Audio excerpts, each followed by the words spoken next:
Bienvenue sur cette nouvelle vidéo que vous pouvez retrouver sur la chaîne Rêve ou Réalité. Cette vidéo sera composée de 3 parties. La première partie, je répondrai aux questions de Loïc qui m'interroge au sujet de la qualité des fiches prospects qu'il reçoit et qui présente des défauts selon ce qu'il a remonté. La seconde partie, j'expliquerai à Loïc et à vous-même comment, dans le site qu'il utilise, comment essayer d'optimiser pour tenir compte donc des remarques qu'il a faites pour obtenir un meilleur rapport qualité-prix. Dans la troisième partie de la vidéo, je vous livrerai un secret sur ce site justement, qui en fait qui est une faille commerciale du site et qui permet de payer moins cher des fiches de même nature que ce qui est affiché en tarif public. Voilà. Donc dans cette première partie, je vous invite si vous en êtes satisfait, je vous invite à partager cette vidéo, car les explications que je vais donner sont valables pour n'importe quel support de prospection, que ce soit l'achat de fiches, mais aussi la prospection par site personnel. Je ne prends pas en compte dans les explications que je vais donner des systèmes particuliers tels que Facebook ou Leadsplan, qui sont des systèmes qui utilisent d'autres techniques et d'autres approches de contact avec le prospect, avec les personnes, et pour lesquelles les remarques qui sont faites par Loïc ne sont pas adaptées et ne correspondent pas. Alors, donc je lis le message de Loïc. Je viens de prendre un deuxième plan Prospectiform ce matin pour activer mon activité. Je suis extrêmement déçu. J'avais un peu mal utilisé le premier en prenant 10 fiches par jour sur 4 jours. Donc, je m'y suis mal pris et peu de contacts au final. Je me dis donc, reprenons sérieusement. Un plan sur un mois, 3 fiches par jour. Et ce matin, sur 3 fiches, 2 numéros erronés, une personne qui a arrêté sa demande en cours de route et qui me dit d'emblée « Je n'ai pas rempli toutes les informations car je me suis rendu compte que cela ne me correspondait pas. » Et c'est vrai qu'il n'a pas rempli toutes les informations. Donc je commence à penser que les nombreuses personnes qui m'ont dit il y a 8-15 jours que le numéro n'était pas le bon, lorsque j'ai fini par envoyer un SMS, avaient sûrement raison. Et pourquoi, question, ne pas imposer le remplissage de tous les champs? Il y a quelque chose qui m'échappe, je suppose. Par ailleurs, avoir la date de saisie du formulaire serait bien pratique. Au moins, on est concret avec les gens. Ça fait tel jour, ça s'est fait tel jour, telle heure, parce que moins de 8 jours, ça peut être 10 minutes comme une semaine a priori. J'avoue que ce mail n'est pas des plus sympathiques, mais j'ai franchement du mal à comprendre l'ensemble de ces éléments. Alors Loïc, votre mail n'est pas du tout désagréable, bien au contraire, et je suis content que vous l'ayez envoyé, parce que en réalité, vous n'êtes pas seul dans ce cas. Et tous ceux qui nous écoutent se sont retrouvés un jour ou l'autre, ou sont encore dans les cas que vous rencontrez.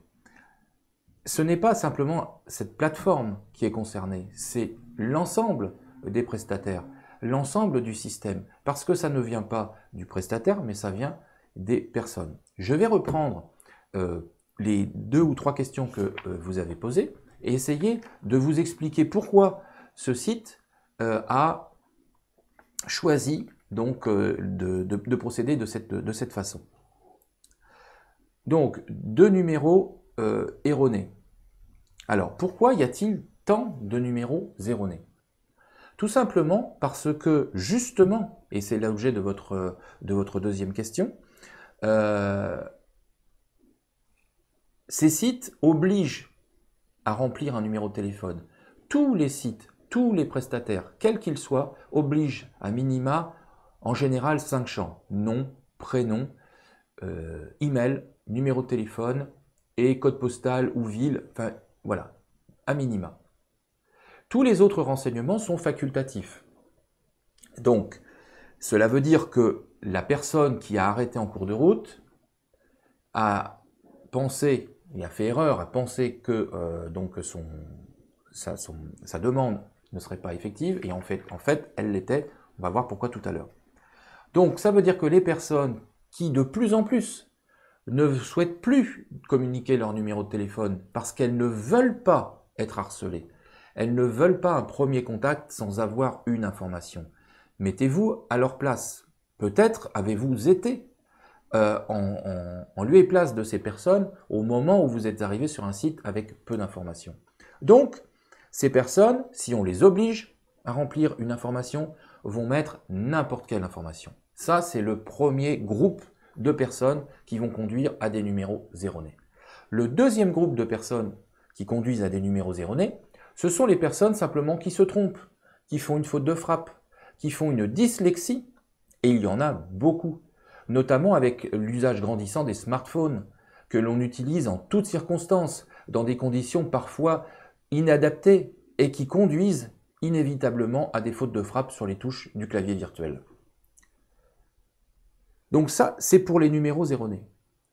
Donc si on imagine qu'on ne voudrait pas ou avoir moins de numéros erronés, il faudrait paradoxalement rendre ce champ facultatif. De façon à dire en quelque sorte à la personne qui arrive sur le site, vous n'êtes pas obligé de remplir votre numéro de téléphone, mais je vous invite à le faire si vous le souhaitez. Et donc, moins de numéros de téléphone, c'est vrai, mais des téléphones peut-être plus souvent contactables par la bonne personne. Deuxièmement, le fait d'obliger à mettre le numéro de téléphone vous donne l'impression d'avoir acheté une fiche de qualité, puisqu'il y a un numéro de téléphone, donc une demande, donc un sérieux, mais en réalité, comme vous avez un certain nombre, peut-être 30, 40%, je ne sais pas, de faux numéros ou de numéros injoignables, vous avez perdu du temps à appeler, à contacter des personnes que vous n'aurez pas pu joindre. Et puis donc il y a le troisième groupe que je n'ai pas cité et qui est non moins important et qui sont les injoignables, les personnes qui donnent un numéro de box par exemple ou un numéro de messagerie et qui identifient et donc qui vous conduisent à une messagerie. Cette messagerie, donc les messageries de box ne sont jamais consultées et les messageries de mobile sont filtrées ou zappées. Il y a aussi aujourd'hui des téléphones qui sont de plus en plus sophistiqués et qui permettent de nombreux réglages et de nombreux filtres pour mettre de côté ou carrément supprimer les messages de personnes inconnues. Bon. Donc sur les numéros erronés, s'imaginer qu'on peut imposer à des personnes de remplir un bon numéro ou qu'il existe un moyen technique de détecter, surtout avec les mobiles, qu'il s'agit bien de la bonne personne, là, c'est un rêve. Ça n'existe pas. Ensuite, sur les personnes qui n'ont pas donné d'informations supplémentaires et donc qui disent « moi, je ne suis pas intéressé, j'ai arrêté avant ». Lorsqu'ils cliquent, et là je redis, c'est valable pour l'ensemble des sites de prospection, pour l'ensemble des plateformes de distribution de prospects. Lorsque la personne arrive sur le formulaire, et même parfois dans le message email qu'elle reçoit, elle est prévenue qu'en cliquant sur le bouton, elle va recevoir une information.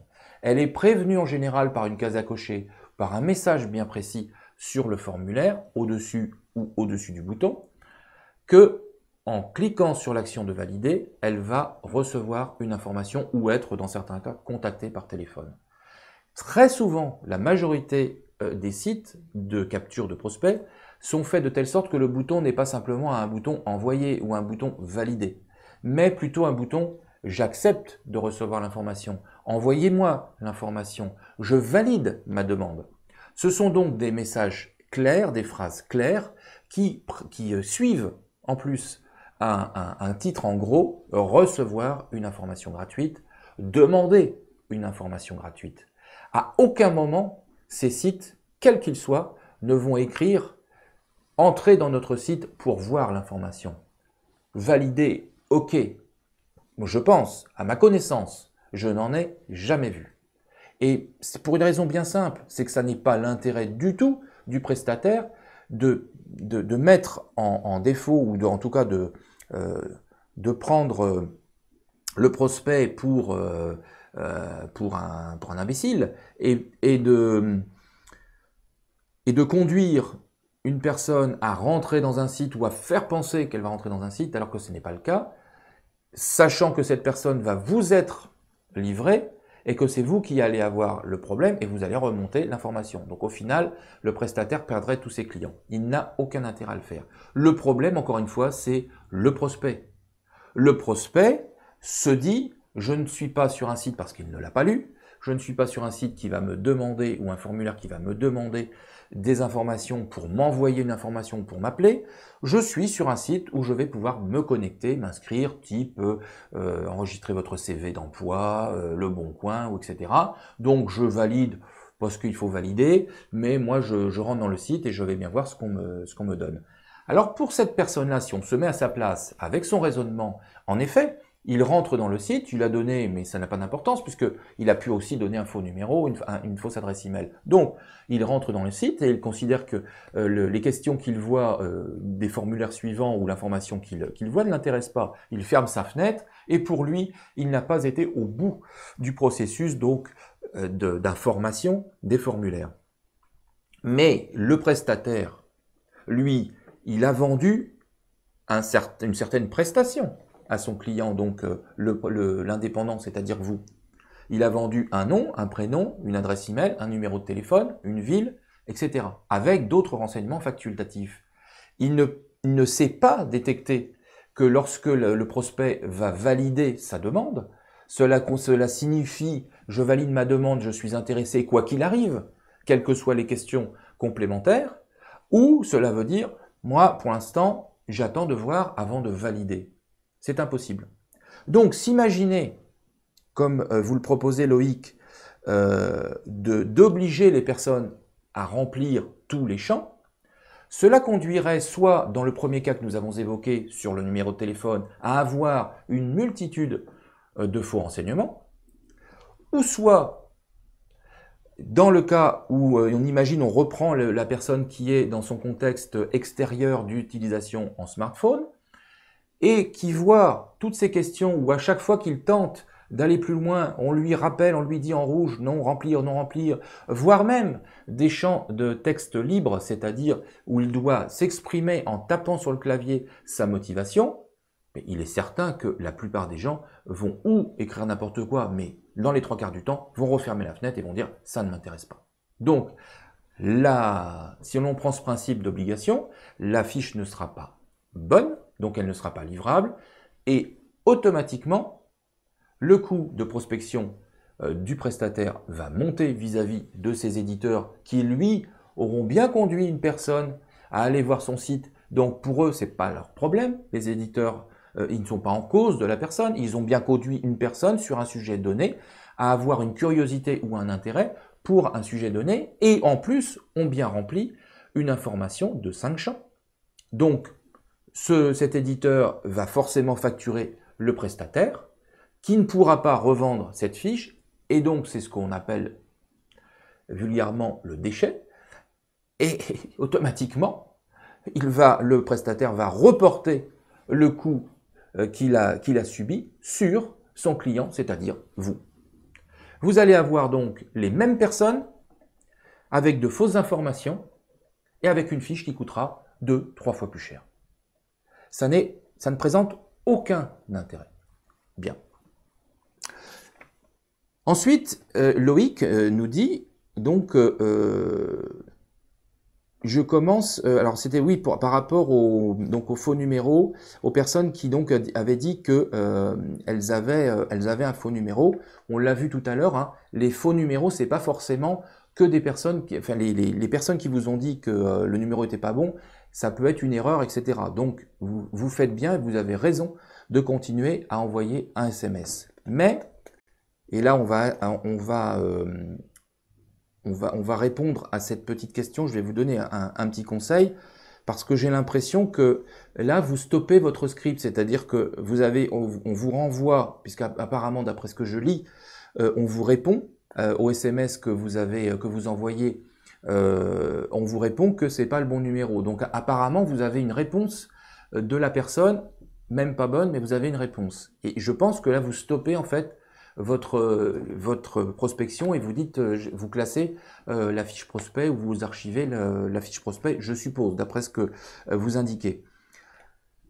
Donc, dans votre question suivante, vous la proposez de cette façon. Par ailleurs, avoir la date de saisie du formulaire serait bien pratique. Au moins, on est concret avec les gens. Ça s'est fait tel jour, à telle heure, parce que moins de 8 jours, ça peut être 10 minutes, comme une semaine a priori. Loïc, vous avez complètement raison. Lorsqu'une personne s'inscrit, ça peut être 10 minutes, comme ça peut être 8 jours. Bien. Alors, pourquoi cette plateforme-là a décidé de ne pas le faire? Alors là, en l'occurrence, autant tout à l'heure je disais tout le monde est concerné, autant là il y a des différences. Et vous allez avoir des plateformes de fourniture de fiches prospects qui vont choisir d'inscrire la date d'inscription, enfin de proposer d'afficher la date d'inscription du prospect, et d'autres, comme la plateforme que vous citez, qui vont choisir plutôt de vous donner la date à laquelle ils vous livrent la fiche prospect. La différence entre les deux. Lorsque vous avez la date d'inscription du prospect, même 8 jours, vous savez, je fais une parenthèse pour vous rappeler, parce que je ne sais pas si vous avez pu écouter d'autres vidéos dans lesquelles je fais souvent référence à la mémoire du prospect. La mémoire de ce qu'on appelle, en tout cas ce que j'appelle moi, le poisson rouge. La mémoire d'un prospect, de l'action, je parle de l'action, je ne parle pas de son intention, je parle de l'action, est maximum de 24 heures, voire moins maintenant. Donc, au bout de 24 heures, la personne ne se souviendra pas de l'action qu'elle a faite. Et encore une fois, c'est une moyenne que je donne, et ça n'est pas effectivement au cas par cas, il peut y avoir des personnes qui se souviennent très bien. Cela veut donc dire que cela fasse, que nous écrivions 8 jours, 5 jours ou 3 jours ou 2 jours, ça ne changera rien puisque la même personne, celle qui vous dit aujourd'hui « je ne me souviens plus » ou « je n'ai rien demandé », vous dira de toute façon la même chose. La mémoire, le temps des 24 heures sera dépassé. Ensuite, pourquoi ne pas le mettre? C'est que si l'information était donnée, vous auriez automatiquement un réflexe, plus ou moins 2 réflexes, plus précisément, et qui sont complètement logiques, complètement normales. C'est humain. C'est que vous allez avoir tendance à traiter les fiches qui sont plus récentes que les fiches qui sont plus anciennes. Vous allez donc attacher une valeur de contact, une valeur de prospect, non pas par les informations qui vous seront fournies, non pas par votre propre appel ou votre propre contact et votre propre opinion, mais déjà par un a priori sur la date d'inscription. Comme si celui qui venait de remplir tout de suite la demande, le questionnaire, avait plus de valeur que celui qui l'avait renvoyé ou envoyé il y a 3 jours ou 8 jours. Comme si la personne qui avait envoyé il y a 5 jours était moins motivée ou moins compétente que celle qui avait rempli 10 minutes avant. Donc, vous allez avoir cet a priori, et ça n'est pas bon pour l'approche. Le second réflexe que vous allez avoir, automatiquement, et sans même vous en rendre compte, c'est un réflexe moralisateur. Prenons le cas où la personne vous dise « je ne me souviens plus, je n'ai rien demandé ». Donc, dans ce cas, vous avez la personne, vous avez la date à laquelle elle a rempli le formulaire.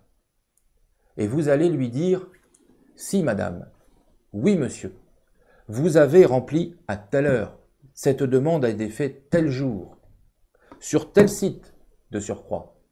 Vous ne pouvez pas me dire que vous n'avez rien fait. » Alors là, c'est certain, vous pouvez raccrocher, faire comme ça avec la fiche, terminé, c'est fini pour vous. Et c'est un réflexe tout à fait normal. Pourquoi? Parce que lorsque vous avez vu que la date était lointaine, la date d'inscription était lointaine, automatiquement, vous vous êtes déjà préfermé. Vous vous êtes déjà dit, avec votre expérience, de quelques fiches, voire des centaines de fiches que vous avez déjà traitées, qu'il y avait de grandes chances ou d'un grand risque que cette personne ne soit pas réceptive et vous sorte une phrase de ce genre. Et lorsqu'en effet, elle sort cette phrase « je n'ai rien demandé » ou « je ne me rappelle plus », elle va vous confirmer dans votre état de fermeture. Et là, c'en est terminé parce que vous confirmez que c'est foutu, que c'est terminé, que vous ne pouvez plus aller plus loin. Vous êtes donc en auto-blocage. Vous vous êtes pris à votre propre piège en quelque sorte.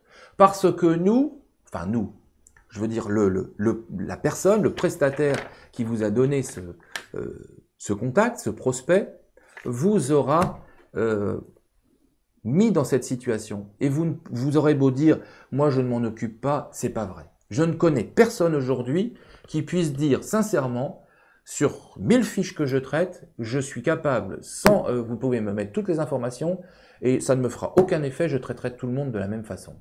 On se le dit tous, mais selon les moments de la journée, selon les périodes, selon l'état de fatigue, nous allons à un moment donné, de toute façon, être attirés par cette date qui est lointaine et qui fait que d'emblée, on a eu une mauvaise fiche parce qu'elle est trop ancienne et qu'automatiquement, la personne qui nous confirme qu'elle n'a rien demandé, eh bien, elle nous confirme que c'est une mauvaise fiche. Donc, on est déçu et on est découragé. Prenons la même chose, le même exemple avec donc les fiches Loïc que vous avez reçues, dont vous savez simplement que la période d'inscription est entre 0 et 8 jours. Vous avez les mêmes personnes qui vous disent « je n'ai rien demandé ». Ou plutôt, commençons par la personne qui dit « je ne me souviens plus ». Au lieu de vous fermer, vous n'avez pas cette information. Vous n'avez donc pas la preuve que la personne a fait tel jour à telle date. Mais quelle importance? Vous lui dites « ça n'est pas grave, vous savez, ça nous arrive à tous ». Avec les vies que nous menons, nous sommes partis de droite et de gauche, nous visitons beaucoup de sites, c'est vrai que bon, ça n'est pas très grave. Si vous le permettez, je vais vous redonner les informations qui figurent sur ce site. Et là, vous citez les grandes lignes du complément de revenu, de l'indépendance, du temps choisi, de s'occuper de sa famille, d'avoir un plan de carrière. Enfin, vous citez les grandes lignes qu'il y a sur tous les sites, c'est toujours la même chose de toute façon. Donc, une fois que vous avez mémorisé ces 5 ou 6 points clés, vous avez à les ressortir. La personne peut être réceptive, peut dire je veux bien, oui, parce que je me rappelle plus, donc elle est de bonne foi. Ou la personne vous dit non, non, mais de toute façon, ça m'intéresse pas. Et là, il y a peut-être un doute sur son honnêteté à vous dire qu'elle ne se souvient plus. Prenons le cas de la personne qui vous dit ça ne m'intéresse pas. Prenons le cas de la personne qui vous dit « je n'ai absolument rien fait ». Donc, alors ça ne m'intéresse pas, c'est un peu différent. On pourra le voir plus tard dans une autre vidéo, mais prenons plutôt la personne qui vous dit « je n'ai pas fait de demande ». C'est un faux numéro. Qu'est-ce que ça peut faire? C'est bien une personne que vous avez en face de vous. Est-ce que vous avez décidé de ne parler de votre activité qu'à des gens qui ont fait la demande? Est-ce que lorsque vous êtes en vacances, lorsque vous êtes entre amis, lorsque vous rencontrez des personnes que vous ne connaissez pas, est-ce que vous ne dites rien au prétexte que cette personne ne vous demande rien? Ça n'a pas de sens.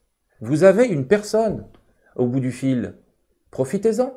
Et oui, peut-être cette personne vous dira « mais moi je n'avais rien demandé, pourquoi me parlez-vous de ça ?» Et oui, c'est possible. Et alors? Vous aurez tenté votre chance. Alors évidemment, il ne s'agit pas de lui dire « ah bah vous n'avez pas fait de demande, mais bon ça fait rien, je vais quand même vous demander alors donc est-ce que vous êtes intéressé par notre société ?» Non, bien sûr. Bon. Approchez plutôt la personne et dire « ah bah oui, bah c'est pas de chance. » Alors mais ça vous arrive souvent d'avoir ce genre d'appel, de faux numéros? Déjà renseignez-vous, savoir si la personne a eu ce type d'appel. Ah bah je sais pas parce que pourquoi vous m'appeliez? Ah bah, simplement, moi je pratique une activité où simplement j'ai dans un logiciel que j'utilise des contacts qu'on me fournit et donc j'appelle les personnes parce que en général ce sont des personnes qui sont en recherche d'un complément de revenu et donc je les appelle pour leur donner des idées ou leur proposer quelque chose. Voilà. Donc la personne peut être ouverte, peut être fermée. La personne est encore fermée. Bon, bah oui, bon, mais vous-même, alors vous êtes actif, vous êtes retraité. Enfin, si je ne suis pas indiscret, vous pouvez vous répondre. La personne est fermée, ne la dérangez pas plus. Vous avez essayé une fois, deux fois. Il ne faut pas non plus être insistant. Il ne s'agit pas d'être désagréable avec la personne. Mais la personne peut-être sur la deuxième ouverture pourra vous dire bah, moi je suis en retraite, de toute façon moi ça va très bien. Et ça va, vous partez en vacances, vous arrivez à profiter de vos vacances. Intéressez-vous à elle à ce moment-là. Faites votre travail. Quelle importance de savoir que cette personne n'a pas fait de demande ou que cette personne n'est pas intéressée, mais n'a pas spontanément mis un intérêt sur le complément de revenu. Donc, vous voyez Loïc, de défauts que vous pouvez constater ou que vous pouvez apprécier ou interpréter comme défauts, et qui en sont effectivement, de votre point de vue, avec le regard que vous avez, avec les méthodes que vous utilisez, elles sont des défauts. Mais avec ce que vous venez d'entendre, est-ce que vous n'imaginez pas que telle et telle personne, ah lui j'aurais peut-être pu lui dire ça, ah oui j'aurais peut-être pu le faire, pourquoi je ne l'ai pas fait? Voilà. Donc voilà pourquoi le prestataire, le site sur lequel vous achetez vos fiches, eh bien décidé volontairement de ne pas mettre la date précise d'inscription de la personne.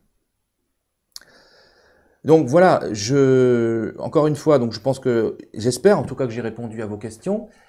Si parmi ceux qui nous ont écoutés ou qui nous écoutent à l'instant, vous n'avez pas eu toutes les réponses, ou vous avez l'impression que vous avez d'autres, comme Loïc, d'autres points qui vous bloquent dans le traitement de vos prospects, dans votre prospection quotidien, eh bien, je vous invite à mettre un commentaire sur la page YouTube, sur la page de cette vidéo. Je vous invite éventuellement, si vous souhaitez procéder autrement, à envoyer un email ou à me contacter d'une façon ou d'une autre. Et je me ferai un plaisir de refaire une nouvelle vidéo pour répondre à vos questions. Voilà. Nous allons maintenant passer à la vidéo suivante qui va montrer à Loïc comment sur le site sur lequel il achète ses fiches prospects, comment il peut tenir compte de ces inconvénients, de cette réalité, parce que on vient de voir finalement que quelque part ce que Loïc cherche, c'est un peu un rêve, hein, c'est un peu une fiche, un prospect idéal, théorique, qui en réalité n'existe pas. Donc on va essayer d'aider Loïc au moins à avoir un budget plus adapté à la réalité des fiches qu'il reçoit. Et puis dans la troisième partie, je lui livrerai un secret qui lui permettra de gagner encore plus sur ses achats de fiches prospects. Je vous dis à tout de suite.